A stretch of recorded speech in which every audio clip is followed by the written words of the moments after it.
the group card draw Wednesday afternoon. I just want to make sure I have the right microphone on here. Yeah, today's Wednesday afternoon here in Tomah, Wisconsin, where I live. And that means that it's a spiritual roundtable, the group card draw, and we get to have a spiritual conversation around the information coming from spirit in today's cards. Actually, it's for the week. And so, welcome. Today's Wednesday, April 22nd. Happy Earth Day. Yep, Grandmother Earth, she's getting all kinds of loving today, right? And hopefully we can extend it to the other 364 days out of the year. So we've done a lot of drumming for her this week, starting this past weekend, actually. So, the year. Oh, the sound on my phone's on. I was just going to say, I need to, before I get too far down the road with the cards, I need to send it over to the groups. Yes, Rob, my internet's working. It is. Yeah, he's asking this. Rob is our producer here at Star Nations, and he was producing my show last night, and I didn't have any internet. We tried to make it work so hard, and it didn't. So, yes, it came back actually, I think around 5 a.m. this morning, thereabouts. So I'm going to send this over to our groups, just so the peeps, we get to remind them about the live stream. And just asking them to please join us. There we go. And got to make sure I hit the right groups here. That one, the live stream show, the academy, and the magazine. Yes. Yes. All right. And I have to send it over to a couple of people through their messenger, just so you know, that I promised a few people that I would do this whenever I am live streaming. And one of these days I'm going to be done and have that chat bot done. One of these days. It keeps coming up to the top of the list of things to do, and then something else happens and it gets dropped down a little bit lower on the list. So one of these days I'll get it done. So you know what? Meeting with our spiritual teams in the morning, because we do that for the meditations in the morning, the guided meditations that I offer. And this morning, there's a part in the meditation where we have our spiritual team with us, right? Because we're having them create the circle of protection.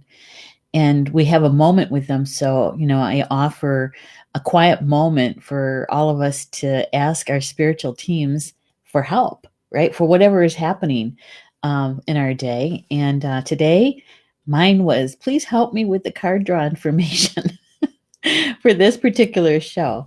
And so, yeah, when I do the card draws in the morning, on Wednesday morning for the week, I'm calling in my entire team.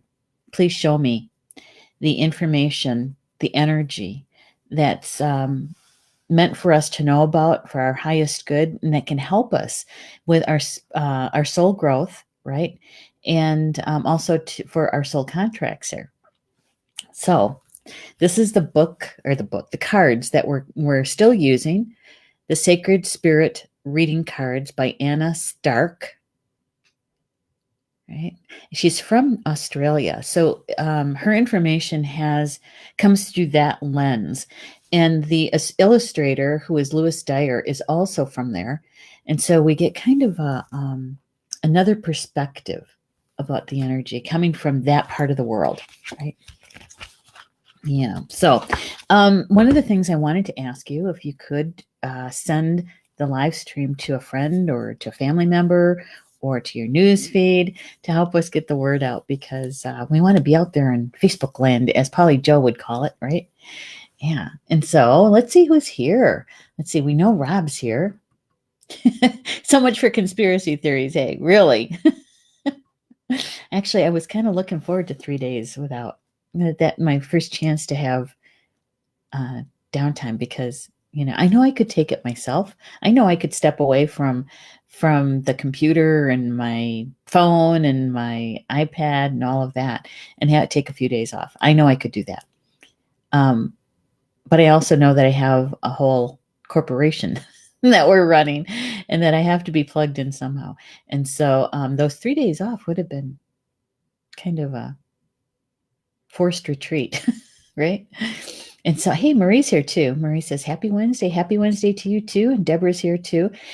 Happy Earth Day, you guys. Happy Earth Day to you.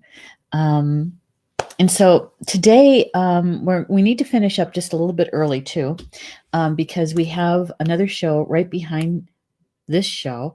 Nature Adventures with host Minnie Kansman is coming on at 4 p.m. Eastern time, so top of the hour, right? And I want to make sure I give you guys enough time to be able to join her. Yeah, Lisa is saying these are my favorite cards. I know they've become mine too. Cindy, hello, Cindy. She goes, "Hi, I thought you were going to take this week." No, well, this weekend. This weekend we have respite worker coming in to help with mom, and so Paul and I and Georgie will be taking the weekend, most of the weekend, because I teach on Sunday night. So we're not going to have morning meditations on Saturday and Sunday. Yeah. But I will be back on Sunday night to teach that class about as an empath, thriving in the Great Awakening. Right? Yeah, that's the class on Sunday evening. So we have one card today, one card. And when I looked at it, I thought, oh my gosh, we could talk about this one and share about this one probably for a couple hours. So let's see what we can get done in like 45 minutes or so, 50 minutes. Okay. All right, so here is this is the card for this week. It's third eye vision. Third eye vision. Reclaim your mind. Reclaim your mind. The third eye vision. All right, so let's take a look at the imagery on this card without, I know what I got to do. Got some glare going on. I got to turn down a light here. There we go. That'll help. Okay, so third eye vision. Reclaim your mind. When I first took a look at this card, I thought the colors and the swirl, it reminded me of stained glass, a stained glass window. In our third eye, even though one of your primary clairs could be clairvoyant, clear seeing, right? All of our clairs, we have access to all of them. There might be some that are, that we don't pay much attention to them. And others, you might have your primary, that's what I call it. That's the one that the information comes through the most. And then we have a secondary, right? Where some information may come through that one, or it may augment information that came through your primary. So for instance, for me, I'm clairaudient, right? And it's like when my team is talking to me or having sounds, the way they explain things to me is so rich, is a good word for it, is that I can actually have the emotions. I can feel the emotions around it. Okay. And then my secondary is clairvoyancy. Right. And so sometimes I'll get that image, right? A picture. A lot of times it comes in like one of those old Polaroids. Do you remember those where you could take the snapshot and had that white rim around it, the frame? And what they'll do is they'll flash it in front of me. It's like, wait, that was too fast. Bring it back. I only saw part of that. And they'll bring it back in and I get to see the image again. So the third eye for me isn't always information coming through. My primary is the clairaudience, right? And then combine those, and then I get the clear knowing, The clear knowing. Some people, they go directly to the clear knowing, right? For me, I take a little bit of what's that called? The scenic route. I get the clear audience through the clear listening, and then they'll follow it up with the clairvoyancy, and then I get the emotions around all of it, and then I have the clear knowing, right? So it's for me, it's kind of like a layered effect, and I'd like to think that happens to almost all of us, right? Because we have the ability to tap into any one of the clairs because we have access to all of them, some more easily than others. So if you're clear, if you have the clear that is at your third eye and you're clairvoyant, clear seeing, right? With this card, it says, reclaim your mind. Reclaim your mind. Right? I'm trying to get my camera to focus because to me, it looks like there's another pair of eyes looking back at the person. Right? And look at all of that light language or imagery that's flowing to the person, coming out of the void. Yeah.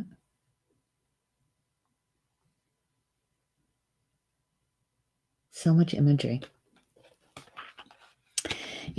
I'm sure that you've heard this phrase that we create our own world. What we see out there is we've created it, right?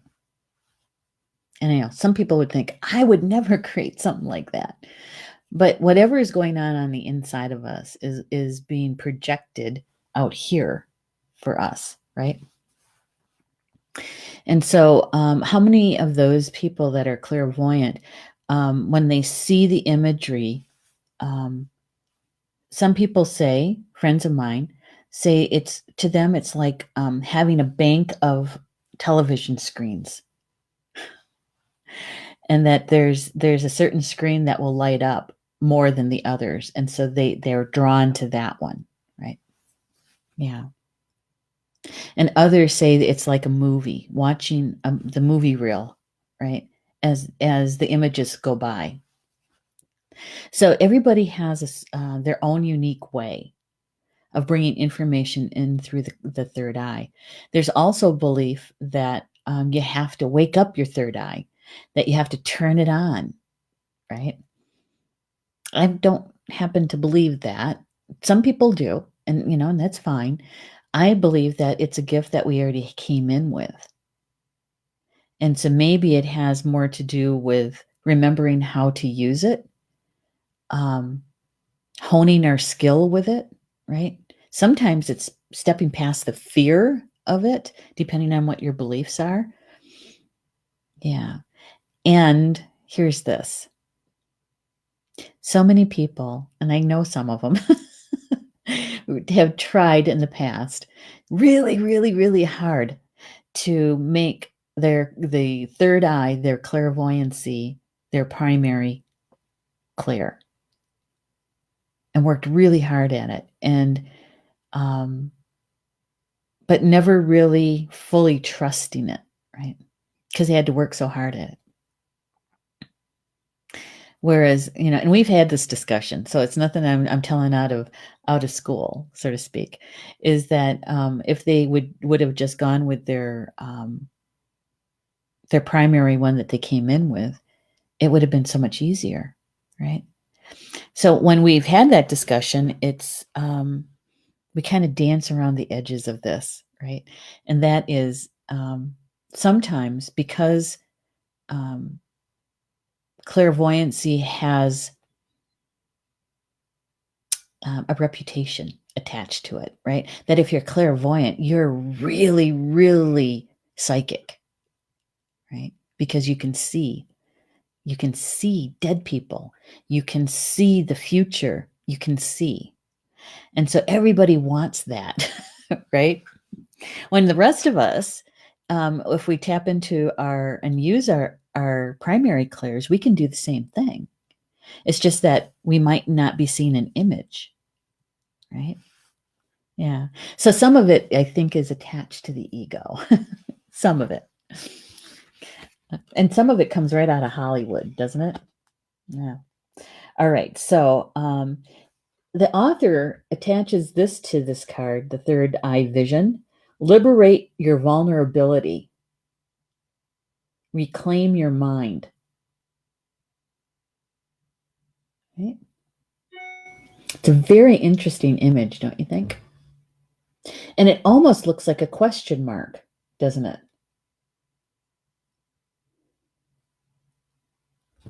I'd like to know what you guys think about that one. I'm going to get caught up with you in the chat.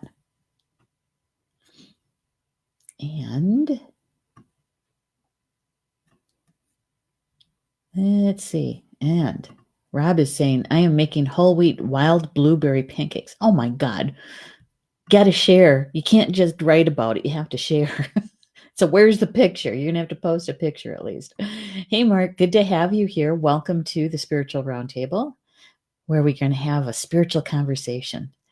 Cindy says, I'm looking forward to Polly Joe's classes coming up next month. Me too. I'm going to talk a little bit about that at the end, okay? Me too. She's going to have a lot about this, by the way.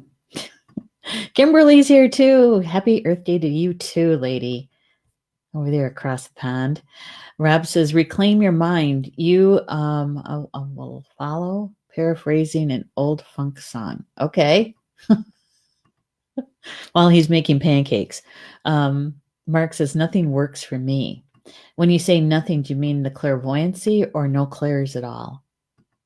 And Rob says, my Sacred Grove meditations every morning lately have been really energizing the third eye. Yeah. Yeah, when it's your primary or secondary clair, I think it's when we turn our attention to it. And I know you're probably going to say, Rob, but I don't, it just comes in, right? Except after the first time it happens in those kind of special meditations, we kind of look for it, right? We anticipate it. And in that anticipation, we're learning how to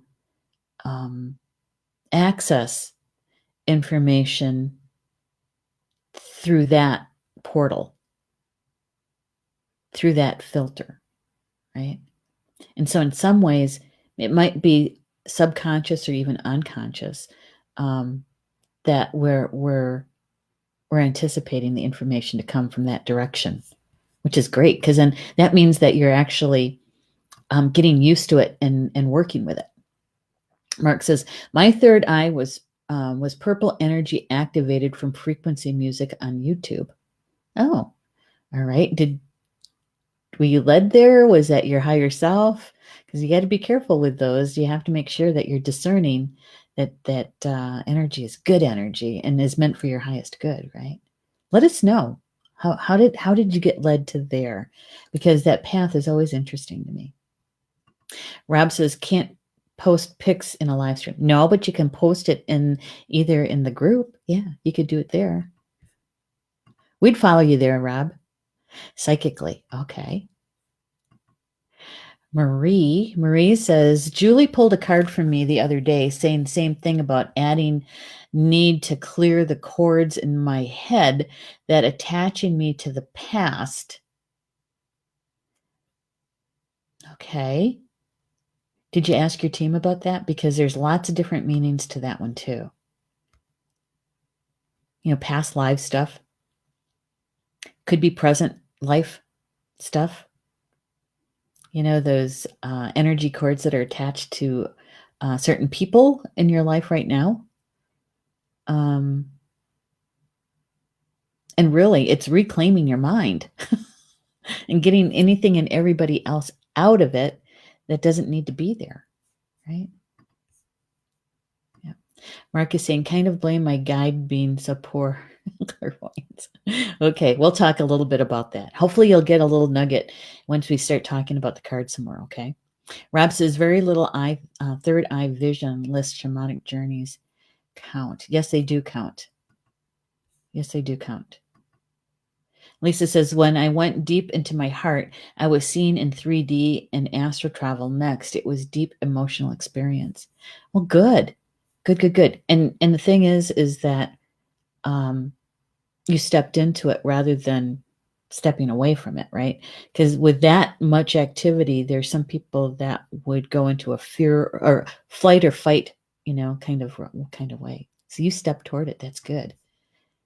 Very, very good. And Cindy's saying, I found out that I'm afraid of what might happen when I allow myself to see. A lot of us have done that. I've done it. When I was a kid, absolutely. Absolutely. Teenager, absolutely. Wasn't it until I was in my 20s that I actually started talking out loud about stuff. And usually it was with my mom because she was pretty accepting about that stuff and dreams and that sort of thing. But not my peers. Mark says, had over 4,000 past lives if it's true. All right. Hey, Minnie's here. Good afternoon, Minnie. Yeah. Mark, one of the things that we need to do, I believe, is that no matter what kind of information we get, whether it's coming through 3D kind of information like the television, Facebook, social media, and other information that might be coming through psychically, is that we need to discern. And when we discern for ourselves, is this a truth for me? The whole thing may not be a truth, but there's an aspect in it. And so you search for that aspect and what it feels like, right? And other times it is a truth. You can feel it. You can feel it in your body. You can feel it in your emotions, right? That it feels like a truth for me. And so when we do discerning, what we're doing is we're accessing consciously, asking our higher self, our soul self, for information. Is this true? What parts of this is true? Is there any truth in it? Right? So we're asking our higher self, our soul, because our soul is already connected into the collective consciousness. At a soul level, we already know. We already know the answer to almost any question that we have. Most of us don't take the time to slow down and ask. Well, ask our higher self, tell me about this. What are we really doing here? Right? So it's a good practice.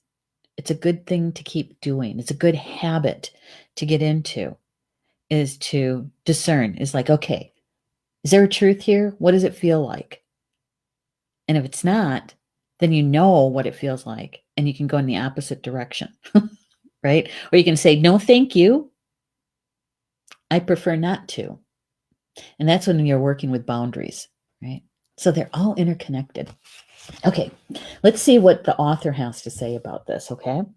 She says that the third eye chakra is located along the brow line with its axis point between the eyes. Every individual has a third eye. We all have a third eye, every single one of us.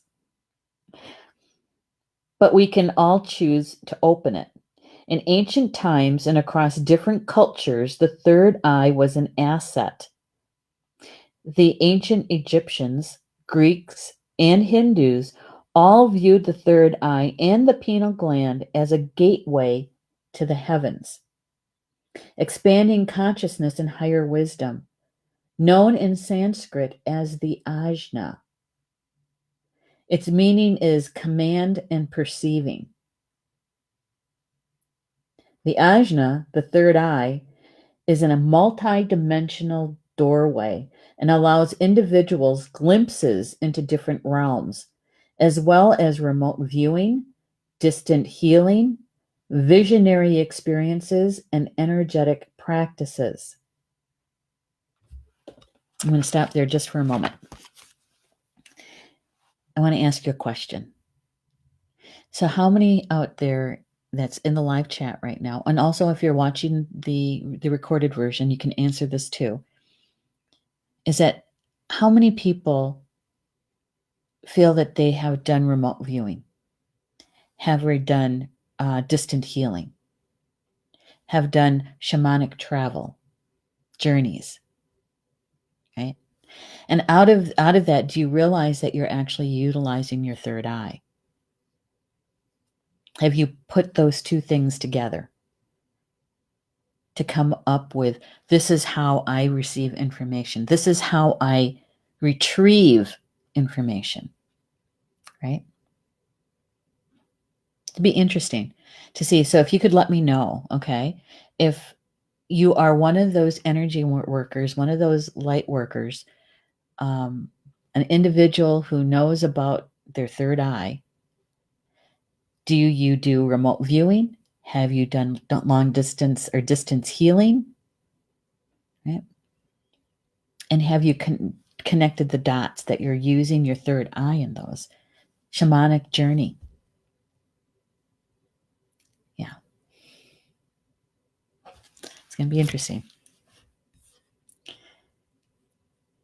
All right. So Cindy is saying more sacred about that's what's going to be good. That will be overwhelming. That's right.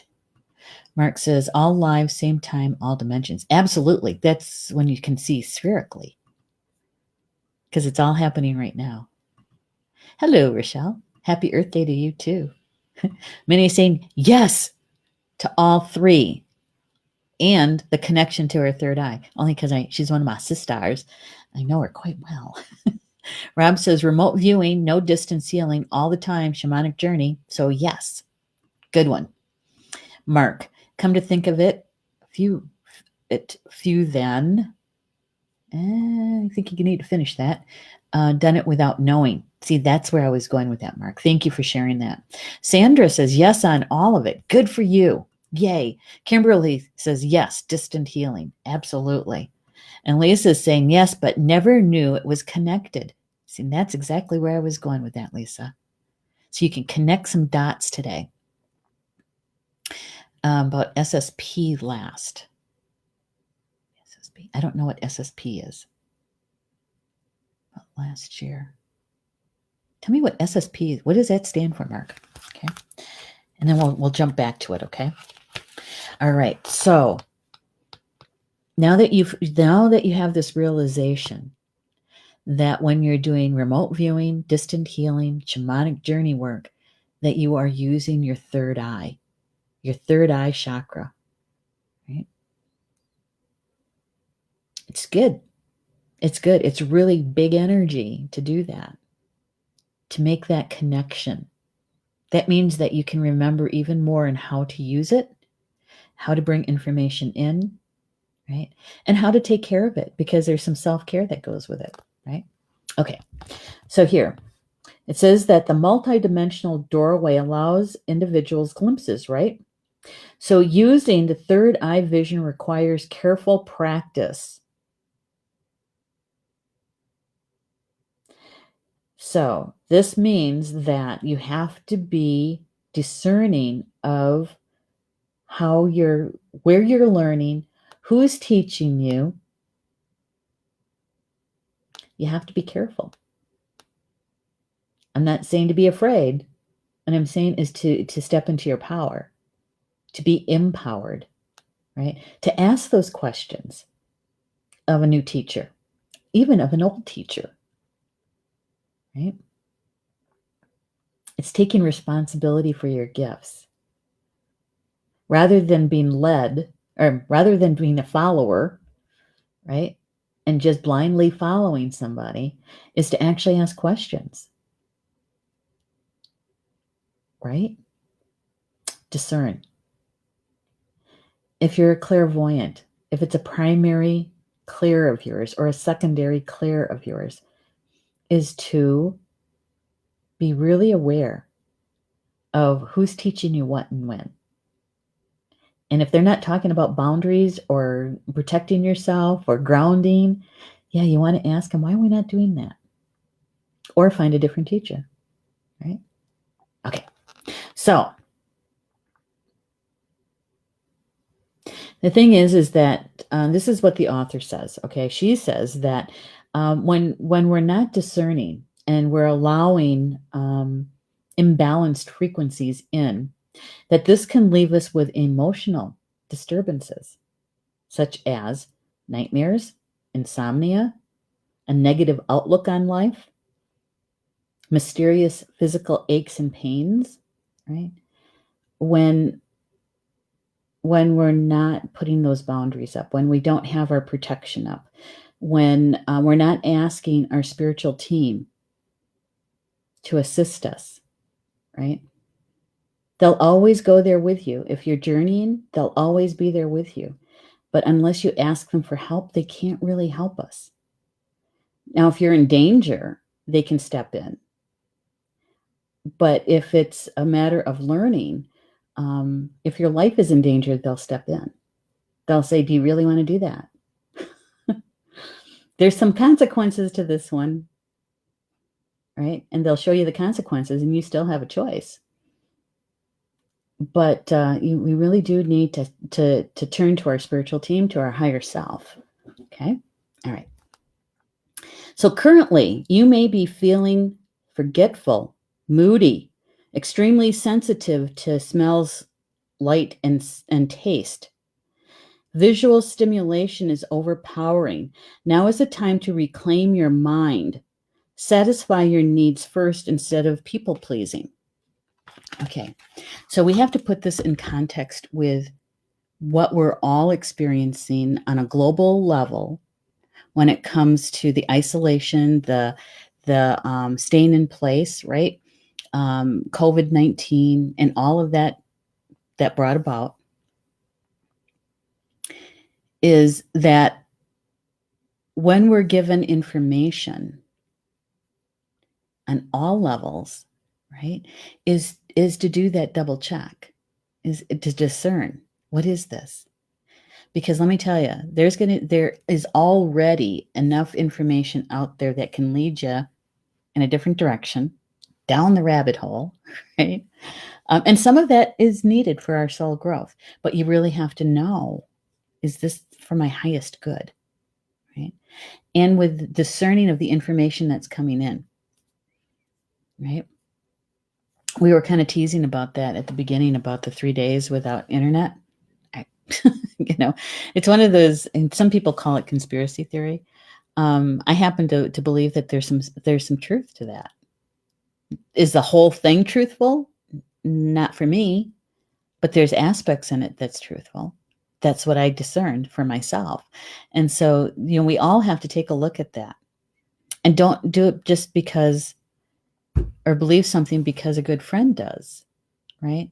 That it's a possibility that's a truth for them, but it may not be a truth for you. And so we have to discern that. And that's what I think the author is talking about, reclaiming our own mind, right? There's a place of empowerment with that. And stepping into your gifts, right? Okay. I'm going to get caught up with you guys in the chat.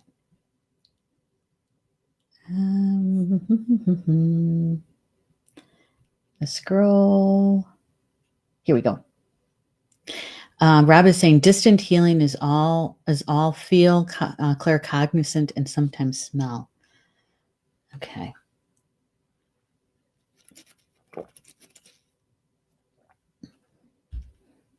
I think what the author is referring to here is that if you're doing distant healing and you can sense the other person that you're helping, and you may get glimpses of or impressions of, that is your third eye. Yeah. If you're traveling to them, that is most certainly your third eye. Yeah. All feeling.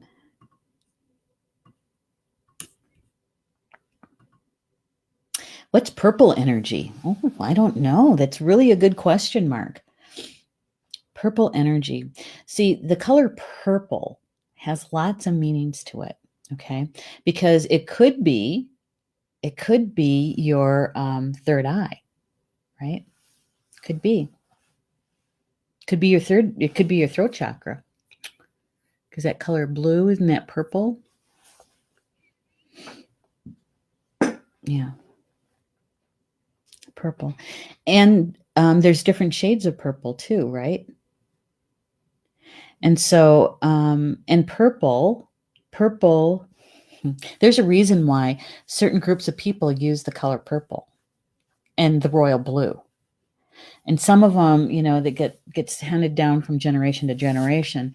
But, many people consider blue and purple, especially that royal blue, that was meant for people of stature, right? Like kings and queens, right?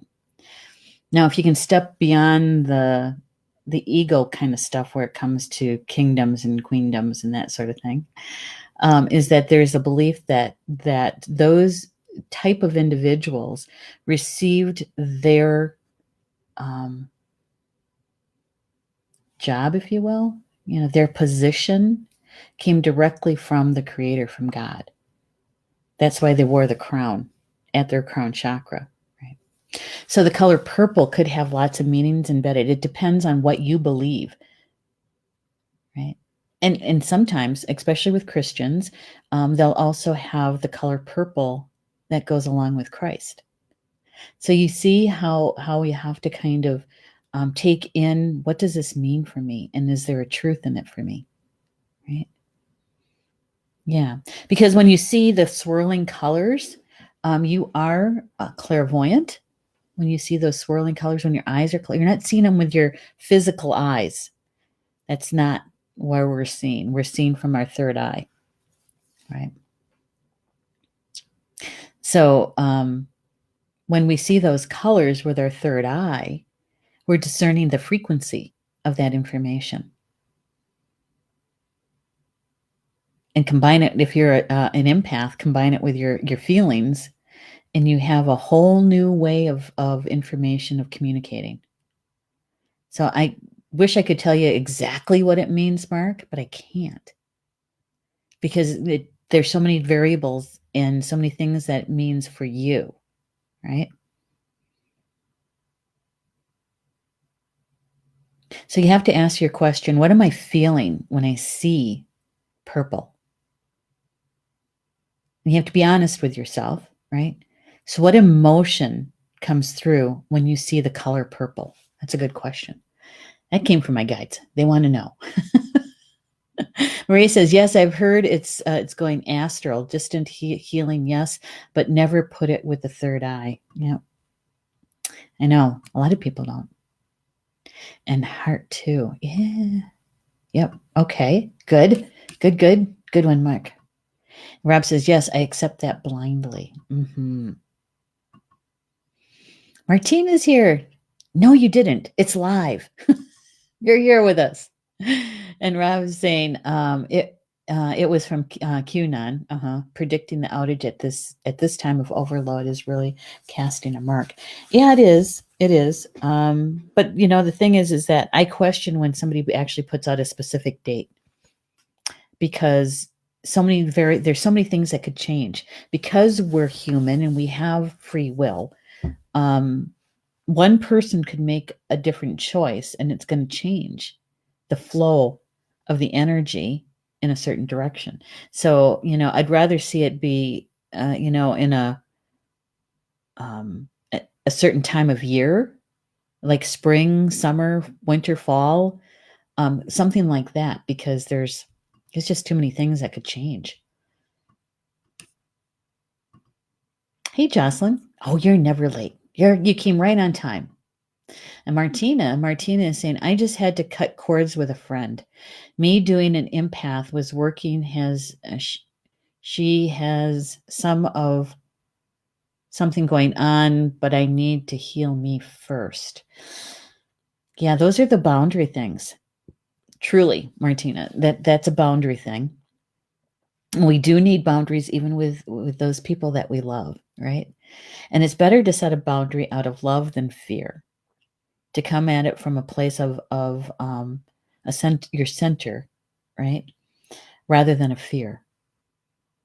And it's always good to do your own healing, because how can you help somebody else if you're not well, right? Or if you're imbalanced. Yeah. And it does take it does take some bravery sometimes to say that to a friend. I'm sorry, but I can't.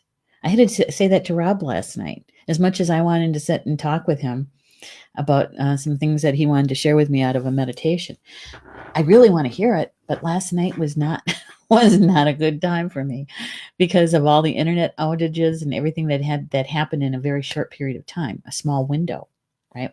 That I needed to take care of myself first in order to be there, really be there for him. And so we have to do that sometimes, and it's okay. It's okay. I hope you feel better. I do. Lisa says, Violet Flame of Saint Germain. Yes. Yeah, and that's what I meant about the different shades of purple, too. Makes a little bit of a difference. Good one. I like that one, Lisa. Thank you. Love blue. Yeah, that royal blue. Martina says, I love the light colors of purple. See, when I close my eyes, like in meditation when I first start, I see all the swirling colors, and they're not always the same color each time. Sometimes they're pink, and sometimes they're blue, and sometimes they're purple, sometimes they're green. And it depends on what I'm meditating about or where I'm going to journey, right? And so sometimes we have to develop our own dictionary, so to speak, of what things mean. It's good to turn to a book, to get an idea, or especially if it's never happened before. So what is this? So you go on, you're seeking information, right? But at some point you have to put it into your own framework, right? Your own framework. When you see animals, what does the message mean for you? Not necessarily what it means for oh gosh, I just blanked out on his name. Ted. I used to talk about him like he was my best friend. I never met him. Ted Andrews, he's got really good information, and it's good as a resource. But you really have to take a look at, what does that animal mean for me? Does it matter, if which direction they're flying? Does it matter if they're sitting on a branch or on the ground or in flight? What does it matter? What does it mean to me? And so we get to put together our own definitions for things so that we can take that meaning in a much deeper way. Does that make sense? And it's okay to turn to others, when you're doing your research, but you have to discern that for yourself. Yeah. All right. And Rob is saying, in the days of prophecy, one prediction not coming to pass negates the prophet forever. That is from the rabbinic authority. Yeah. I think it also depends on who's listening, who's interpreting, and what they're actually saying. Because I know when you're saying something in an indigenous language, the interpretation into another language changes its meaning, because sometimes there's not equivalent words. And so the interpreter is trying to reach for the word that's closest to it. But even in that, it can change, right? Yeah. And for me, and this is just me, whenever I see the word authority, it's like, okay, but why? And see, that used to get me in a lot of trouble, asking that question, why? Yeah. Okay. Lynn's saying, hi, y'all, coming in late? No, you're here. That's good. Lisa says, I tell my peeps, I'm here to help you on your journey, not to give you all the answers. The journey of self. That's right. That's right. And even our spiritual teams, they can only take it so far, because we're the ones here in the physical body having this experience. And so to expect that they're going to do the work for us or to provide us all the answers, it defeats the purpose. And why even be here, right? Okay, let's finish up what the author has to say. She says that right now, feelings of vulnerability will rise to the surface. Fear of self-exposure and judgment will influence your current relationships. Try to avoid crowds and busy places, as collective mental energy will influence your state of mind. Continually trying to protect yourself from harsh criticism and personal judgments will keep you in a defensive mindset and influence your decision making. Intuitively, don't rush into a third eye experience. Take it slow and seek a suitable teacher to avoid spiritual risks. The affirmation: I see and accurately through my mind's eye. I'm sorry, I read that incorrectly. I'm going to say it correctly now. Sorry about that. It says, I see clearly and accurately through my mind's eye. I see clearly and accurately through my mind's eye. Right? And so if you have your primary clear is clairvoyancy and you haven't embraced that gift, now's the time to embrace it. Remember how to access it. Remember how to use it, right? And in that memory and bringing those to the forefront, what you're doing is you're mastering that gift in this lifetime, right? Because you could have mastered it in a past life, could have, and you can bring forward all of that wisdom into this lifetime, right? Yeah, it's good stuff. I like this card. And, copyright on this, I think, was last year. I'm going to double check. Yep, 2019. So little did she know that it was going to be due to COVID-19. Maybe she could have known. Maybe it was about a virus, right? But the part that she wrote about is not to be in large crowds, right? With people who might be trying to influence you in one direction or another, And so in this home isolation that many of us are embracing is it's a gift in there. It's a gift in there that we have the opportunity to embrace that gift and really dive into ourselves, right? Locate your strengths. Identify your gifts. If you know what they are, then start applying them as best you can, right? I think it's great. I do. All right. Okay. So Cindy's saying, so often things that you say bring deep thought.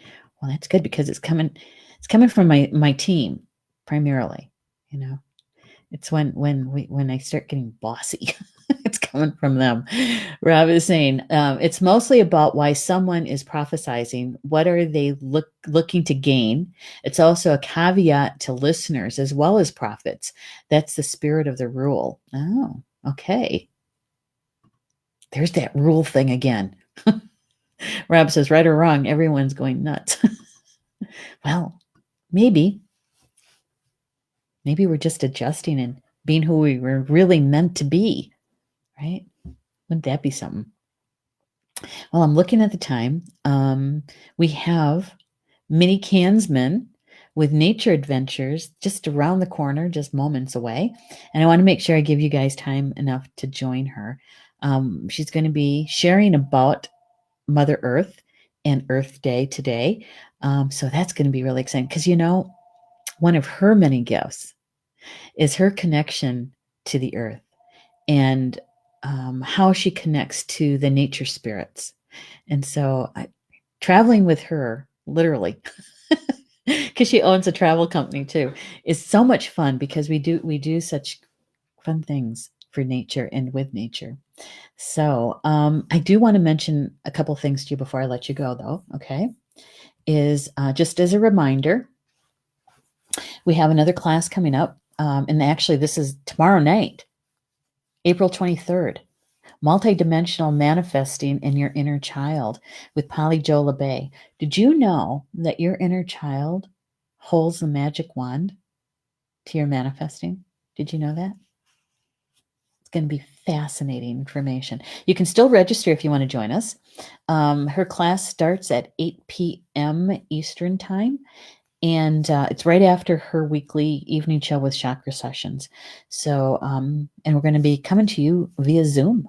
So you guys still have time to do that. You can go to starnations.org and click on the Academy page, and you'll be able to see the information there. Okay. So that's tonight. And the other one is Sunday. These are all online. And I'm teaching a class on Sunday called Thriving as an Empath During the Great Awakening. Exactly where we are. And, as an empath, a lot of us are finding ourselves working more and more and more in the ethers, in spirit, with those emotions that are out there. The panic, the pain, all of it. And so we're going to be talking about how to best use your gifts during times like this. Okay. All right. And that is Sunday, April 26th. And we get started at 7 p.m. Eastern Time. And you can register for that. This is a really reasonably priced class. It's like $33. So hopefully you can join us for that. And there we have it. So thank you so much for joining me today for the Spiritual Roundtable and having this spiritual conversation. One of the things I just enjoy the most is to hang out with you guys and have this kind of conversation. To see the input in the comments and the questions and the aha moments that you're receiving on your own. There's nothing like it. So thank you so much for being with me. Thank you for watching the recorded version if that's where you're at. And hopefully you'll be able to join me next week, Wednesday, for the Spiritual Roundtable for the next card draw for the week. All right. With that, Bama Mina. That's Potawatomi for until we see each other again. I love you guys.